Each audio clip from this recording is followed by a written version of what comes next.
Hello, Mayor, Mayor Pro Tem, honourable members of Council, City staff and public.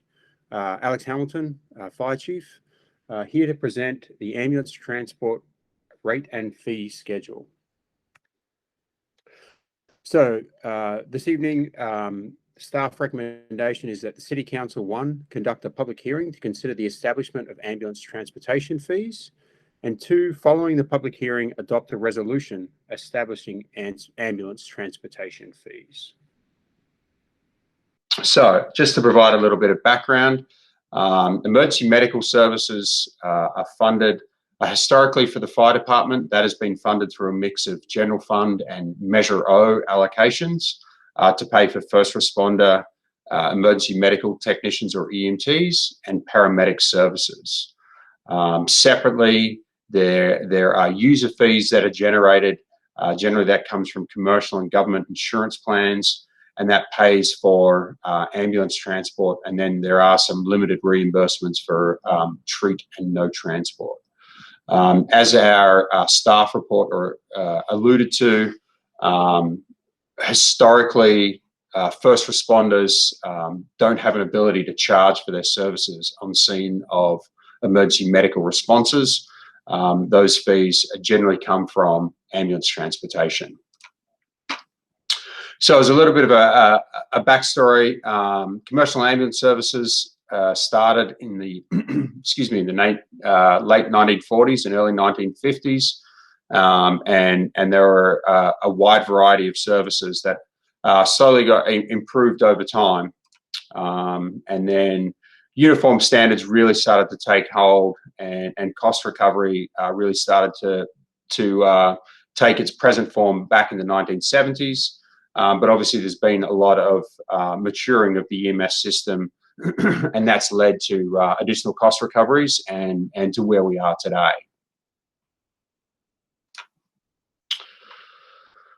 So as a general rule, fees for ambulance transport are paid for by the users of the service after the care is rendered and transport has been completed. And so as a general rule, we determine ambulance rates by evaluating several factors, including the payer mix, call volume, call density, and then the service level that's desired. So the payer mix is the ratio of insurance types held by the residents within a community. And we'll talk a little bit more about this, but the reimbursement per transport varies greatly depending on what type of insurance and what that payer mix is made up of. But typically, commercial insurance have the highest rates of reimbursement.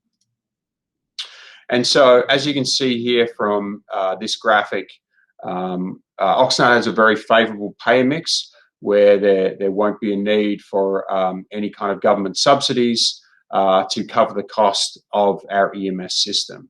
And so the biggest piece there is, as you can see, the commercial insurance holders make up just over 19% of the transports here in the city of Oxnard. So the ambulance fee structure comprises of real and projected costs associated with the delivery of ambulance transportation and emergency medical services to the city of Oxnard. And so these costs are projected over 5 years, and they include not only our agreement with Falk Ambulance, but also our billing agreement with Whitman Enterprises, as well as administrative and supply expenditures that we will talk about in a little second. So as you can see here, the 5-year projection shows each of those years shows a net cost recovery for the delivery of EMS services. And this is going to allow us to enhance our EMS system and reinvest in the system to provide more services and better services, reduce response times. All those kinds of things we'll be able to do with that net positive cost recovery.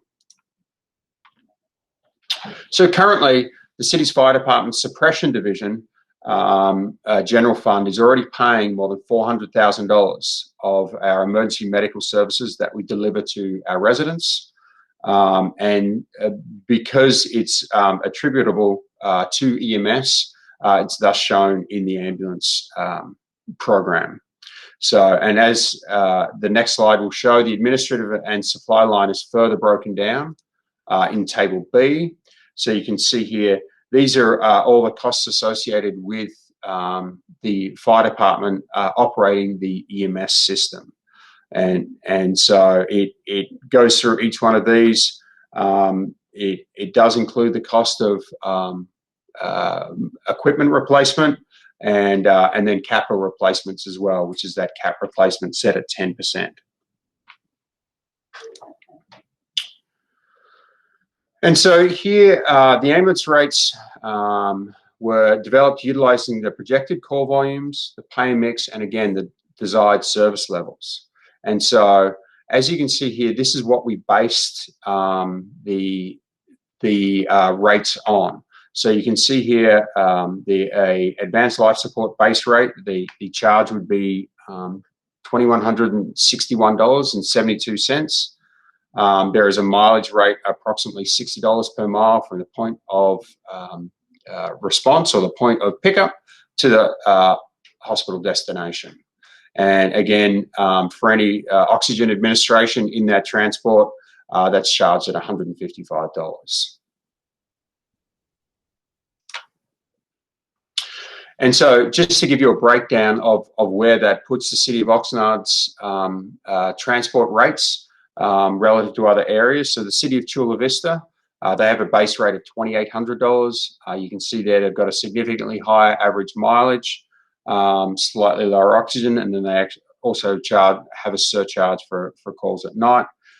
You can see where the County of Ventura's current rates are just a little above where the City of Oxnard is.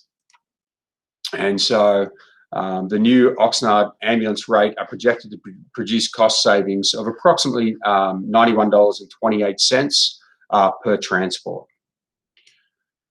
And so as you saw in a previous slide, the Oxnard rate structure includes an annual medical consumer price index or CPI increase of 5.3%.